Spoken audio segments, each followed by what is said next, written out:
महाकवि अंबिकादत्त व्यास द्वारा विरचित शिवराज विजय के अध्ययन अध्यापन से संबंधित इस व्याख्यान में आप सबका हार्दिक स्वागत है।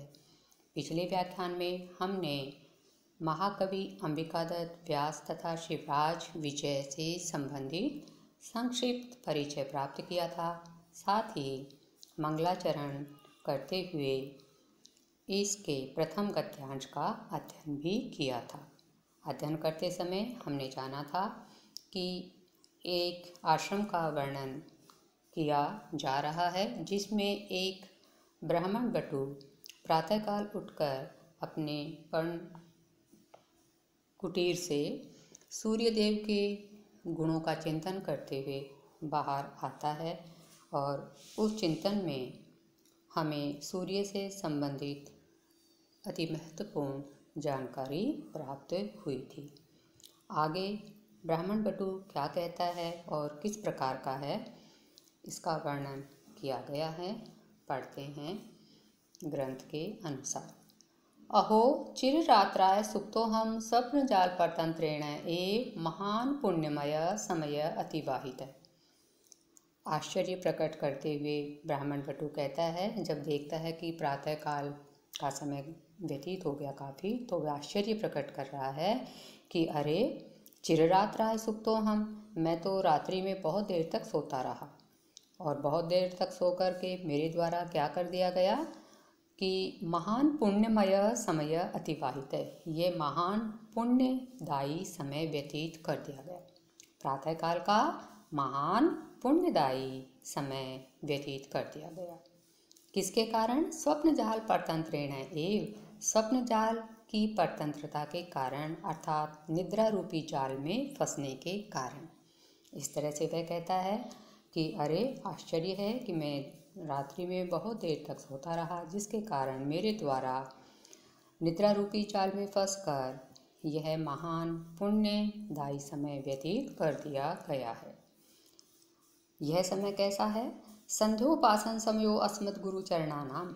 समय, यह समय है किसका है? संध्या उपासना, संध्या और उपासना का है, वंदना का है। किनके? अस्मत् गुरु चरणानाम, हमारे पूज्य गुरु जी के। आदरार्थ में बहुवचन का प्रयोग किया गया है, तो वह कह रहा है कि यह समय तो हमारे आदरणीय गुरु जी के संध्या वंदना का है। तत्सपदि अवचिनोमि कुसुमानि, इसलिए शीघ्र मैं फूलों को चुनता हूँ। सपदि शीघ्र ही, अवचिनोमि चुनता हूँ, तोड़ता हूँ। किनको? कुसुमानि, फूलों को, पूजा के लिए, वंदना के लिए। इति चिंतयन्, ऐसा सोचते हुए पुष्प अवचयम कर्तुम आरेभे, उसने फूलों को चुनना प्रारंभ किया। फूलों को अवचय, चुनना जो है वो प्रारंभ किया। क्या करके, कैसे फूल चुने? तो बताते हैं कि कदली दलम एकम आकुंच, एक केले के पत्ते को तोड़कर, कदली केला दल पत्ता, एक केले के पत्ते को तोड़ा और फिर तृण शकलई संधाय, उसे तिनकों के टुकड़ों से जोड़कर, तृण माने तो उनके शकल टुकड़े, उनके जो टुकड़े थे उनसे उसको जोड़ा और जोड़कर क्या बनाया? पुटकम विधाय, दोना बनाकर उसने फूलों को चुनना प्रारंभ किया। एक बार अर्थ और देखते हैं कि ब्राह्मण बटु पर्णकुटी से बाहर आकर आश्चर्य व्यक्त करते हुए कहता है, अरे बहुत देर तक मैं रात्रि में सोता रहा, इस कारण मेरे द्वारा निद्रा रूपी जाल में फंसकर यह अत्यंत पुण्यदायी समय व्यतीत कर दिया गया। यह समय हमारे पूज्य गुरु जी के संध्या वंदना का है, इसलिए मैं अब शीघ्र ही फूलों को चुनता हूँ। ऐसा कहकर, ऐसा सोचते हुए उस विप्र बटु ने एक केले के पत्ते को तोड़कर और उसे तिनकों के टुकड़ों से जोड़कर उसका दोना बनाकर फूलों को तोड़ना या चुनना प्रारंभ कर दिया। यहाँ इस छोटे से गद्यांश में हमें ज्ञात होता है कि उस समय जो द्विज ब्रह्मचारी ऋषि मुनि आदि थे, वो ब्रह्म मुहूर्त में उठकर अपने नित्य नैमित्तिक कर्म करते थे और यह समय अत्यंत पुण्यदायी कहा जाता है। इसीलिए जो ब्रह्मचारी बटु है वह देर तक सोने का खेद, दुख प्रकट कर रहा है।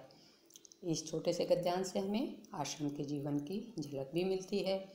और यहाँ समास प्रकृति प्रत्यय वगैरह देखते हैं कि आया है कि स्वप्न जाल की परतंत्रता के कारण, तो इसमें समास विग्रह होगा। स्वप्न एव जालम, स्वप्न ही जाल है, तस्य परतंत्रेण, तत्पुरुष समास है।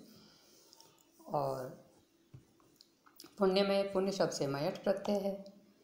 अवचिनोमी उपसर्ग है, चिनु धातु ये लट लकार का रूप है।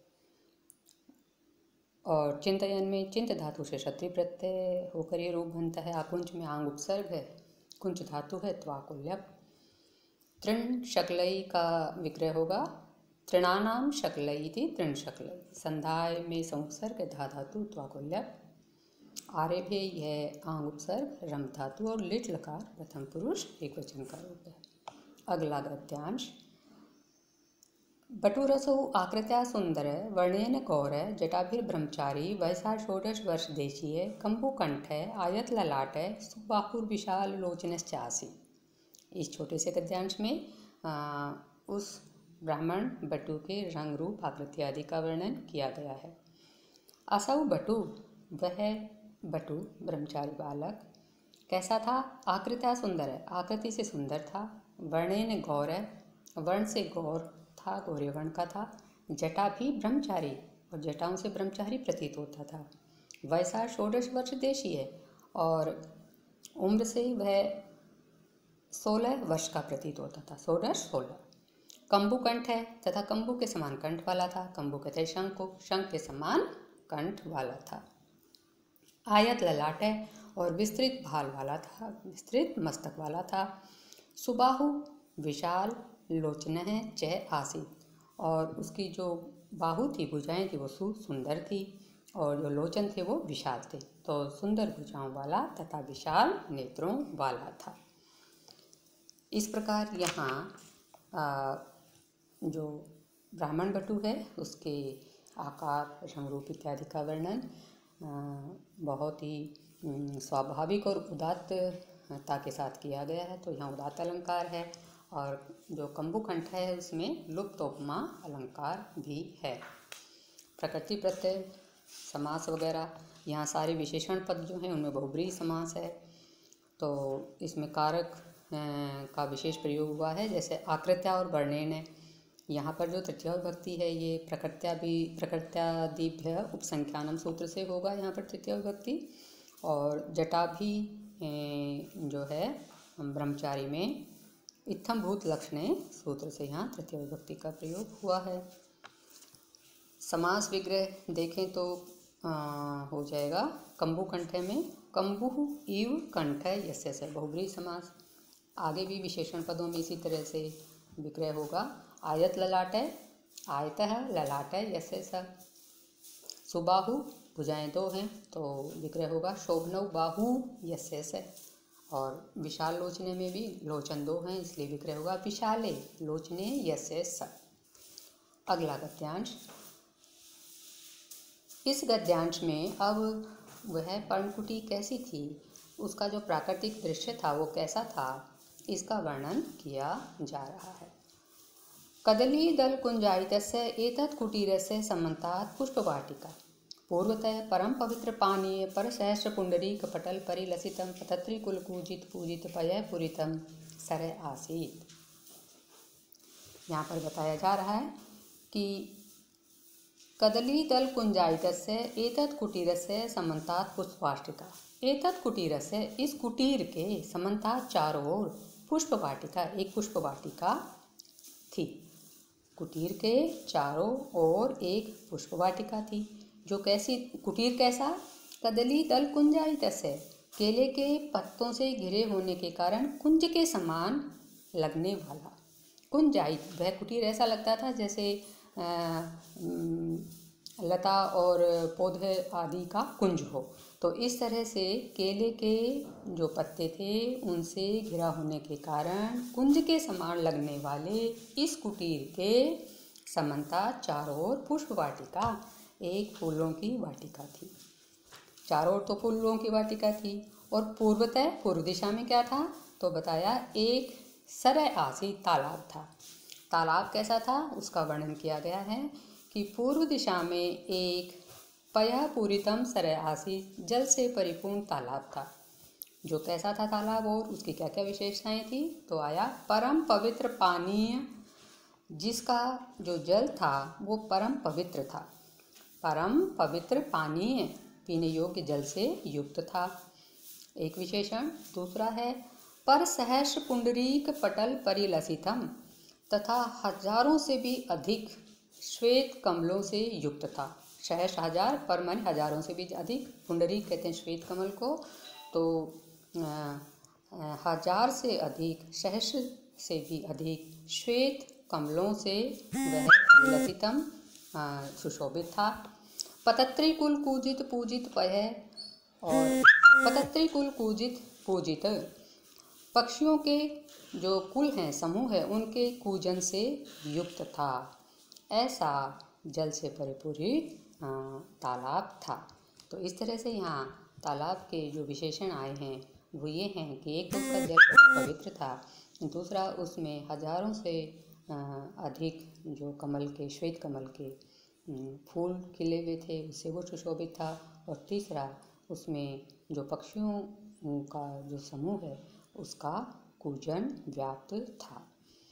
आगे आया कि दक्षिण दिशा में क्या था, तो आया है कि दक्षिण दिशा में पर्वत खंड आसीत, एक पर्वत खंड था, पर्वत का टुकड़ा था, जिसे हम पहाड़ी कह सकते हैं, तो पहाड़ी थी। वो पर्वत खंड कैसा था उसका वर्णन यहाँ आया है कि दक्षिणतः च एक निर्झर झरझर ध्वनि ध्वनित दिगंतर, वह जो पर्वतखंड था उसके दिगंतर, उसकी जो दिशाएं थी वो क्या हो रही थी, ध्वनि से मुखरित हो रही थी, ध्वनित हो रही थी। किसकी ध्वनि से? निर्झर झरझर ध्वनि, झरने की झरझर ध्वनि से, झरने की झरझर ध्वनि से उसकी दिगंतर ध्वनित हो रही थी, दिशाएं ध्वनित हो रही थी। और कैसा था? फल पटल आस्वाद चपलित, चंचु पतंग कुल आक्रमण अधिक विनत, शाखा शाखी समूह व्याप्त है, तथा वह शाखी समूह व्याप्त है, वृक्षों के समूह से व्याप्त था। शाखी कहते हैं शाखाओं से युक्त, शाखी शाखाओं से युक्त जो होता है वृक्ष, तो वह वृक्षों के समूह से व्याप्त था, अर्थात उस पर बहुत सारे वृक्ष विद्यमान थे। और वृक्ष कैसे थे उसका वर्णन बताया गया है कि उस पर बहुत सारे जो पक्षी बैठे हुए थे, और पक्षियों के आक्रमण से उसकी शाखाएं और भी ज़्यादा नीचे की ओर झुक गई थी। पक्षी कैसे थे उसका वर्णन आया है कि पक्षी फल पटल आस्वाद, जो फल हैं उनके समूह के आस्वाद से, फलों के आस्वादन से, चपलित चंचू, जिनकी चोंच चंचल हो गई थी, वो फल खा रहे थे तो उन फलों के आस्वाद से उनकी जो चोंच है वो चंचल हो गई थी। तो फलों के आस्वादन से चंचल हुई चोंच वाले पतंग कुल आक्रमण अधिक, ऐसे पक्षी कुल के आक्रमण से अधिक विनत, अत्यधिक झुक गई हैं, शाखाएं जिनकी, ऐसे शाखी समूह व्याप्त है, ऐसे वृक्षों के समूह से व्याप्त था। और क्या था, कैसा था? दो विशेषताएं होगी। तीसरी विशेषता है सुंदर कंदर है, तथा सुंदर कंदराओं वाला, गुफाओं वाला। उसकी गुफाएं जो थी वो कैसी थी? सुंदर गुफाएं भी उसमें विद्यमान थी। तो इस तरह की विशेषताओं से युक्त उस के दक्षिण दिशा में एक पर्वत खंड भी था। एक बार अर्थ और देखते हैं कि केले के पत्तों से घिरे होने के कारण कुंज के समान लगने वाले उस कुटीर के चारों ओर एक पुष्प वाटिका थी। पूर्व में पवित्र, अत्यधिक पवित्र जल वाला तथा सहस्रों श्वेत कमलों की शोभा से युक्त, पक्षियों के समूह के कूजन से युक्त जल से भरा हुआ तालाब था। दक्षिण दिशा में झरने की जो झरझर ध्वनि है उससे मुखरित दिशाओं वाला था, तथा दिशाओं वाला और फलों के आस्वाद से चंचल हुई चोंच वाले पक्षी समूह के आक्रमण से अत्यधिक झुकी हुई शाखाओं वाले वृक्ष समूह से वह व्याप्त था, तथा सुंदर कंदराओं से भी जो व्याप्त था, ऐसा एक पर्वत खंड था। इस तरह से यहाँ जो कुटीर है उसको कदली दल के कुंज के समान बताया गया है। तो यहाँ पे लुप्तोपमा अलंकार है, अनुप्रास की छटा हम देख ही रहे हैं, प्रत्येक पंक्ति में अत्यंत सुंदर है। और रीति की दृष्टि से देखें तो यहाँ परिवर्तित हो गई है वर्णन के अनुसार, यहाँ गौड़ी रीति है, वर्णन थोड़ा सा जटिल हो गया है और प्रकृति का अत्यंत सुंदर यहाँ पर चित्रण किया गया है। कदली दल कुंजायितस्य का समास विग्रह हुआ कदली नाम दलई कुंजायितस्य। यहाँ पर भी जो है तत्पुरुष समास है। और परम पवित्र पानीयम, तो इसका विग्रह हुआ परमम पवित्रम च असौ पानीयम, जो बहुत पवित्र है जल। पतत्री कुल कूजित पूजितम, यहाँ भी तत्पुरुष समास है। पतत्रीणाम कुलस्य पूजितेन पूजितम। और पयपूरितम में पैसा पूरितम विग्रह हो जाएगा। और आगे हम देखते हैं कि विनत में भी उपसर्ग है, नम धातु से तय प्रत्यय। और शाखी हमने अभी देखा ही था कि शाखाओं से जो युक्त होता है उसे शाखी कहते हैं, वृक्ष का ये विशेषण है। अब आगे अगला गद्यांश है कि जब वह ब्राह्मण बटु फूल चुन रहा था तो एकाएक दूसरा ब्रह्मचारी आता है और उसको वह कहता है, क्या कहता है पढ़ते हैं। यावदेश ब्रह्मचारी बटुः अलिपुंजम उद्धूय कुसुम कोरकान अवचिनोति तावत् तस्य एव सतीर्थ अप्रय तत्समान्वया कस्तूरिका रेणुरुषित इव श्यामे चंदन चर्चित भाल कर्पूर अग्रुक्षोदशूरित वक्षो बाहुदंड सुगंध पटलयुनिद्रयनी निद्रा मंत्राणी कोरक निकुरंबकांतराल सुप्तानि मिलिंद वृंदानि झटिति समुपसृत निवार्यन गौरबटुम एवं अवादीत। अब यहाँ नाम भी पता चला कि इस बालक का नाम गौरबटु है और आगे पता चलेगा इसके विशेषण जो आएंगे, जो दूसरा ब्रह्मचारी बालक है उसका नाम श्याम बटु है। तो इस तरह से यहाँ हमने दो बालकों के नाम जाने हैं और ये जो दूसरा बालक है वो क्या कहता है वो अभी हम देखेंगे कि यावद एष है, जैसे ही इसने, किसने, जो ब्रह्मचारी बटु ने, जैसे ही वह ब्रह्मचारी बटु अलिपुंजम उद्धूय भ्रमर समूह को उड़ाकर, अली भौरों के पुंज समूह को उद्धूय उड़ाकर उसने क्या किया, कुसुम कोरकान अवचिनोति पुष्पों की जो कलियां हैं उनको तोड़ना प्रारंभ किया। जैसे ही उस ब्रह्मचारी बटु ने भौरों के समूह को उड़ाकर फूलों की कलियों को चुनना प्रारंभ किया, तावत त्यों ही उसी समय, तस्य एव उसी का, सतीर्थ है सहपाठी, उसी के गुरु का शिष्य सहपाठी, सतीर्थ का अर्थ सहपाठी। अपरय दूसरा, कैसा था, जो सहपाठी तो था ही लेकिन वो तत्समान वया उसी के समान उम्र वाला, उसी का हम उम्र। एक तो यह विशेषण पता चला कि जो दूसरा बालक आया वह उसी का सहपाठी था और उसी के समान उम्र वाला था। और कैसा था, उसके आकार प्रकार का वर्णन आगे किया जा रहा है। कस्तूरिका रेणु रुषित है इव श्याम है, कस्तूरिका की जो धूल है, पराग है, उससे, उसका जो चूर्ण है उससे रुषित सना हुआ है शरीर जिसका। तो कस्तूरिका के चूर्ण से सना हुआ इव सा, ऐसा लगता था कि वह मानो कस्तूरिका के चूर्ण से व्याप्त है, सना हुआ है और इसीलिए श्याम है, श्याम वर्ण वाला है। तो कस्तूरिका के चूर्ण से सना हुआ सा श्याम वर्ण वाला, एक ये विशेषण हुआ। अगला विशेषण है चंदन चर्चित भालय तथा चंदन से व्याप्त मस्तक वाला।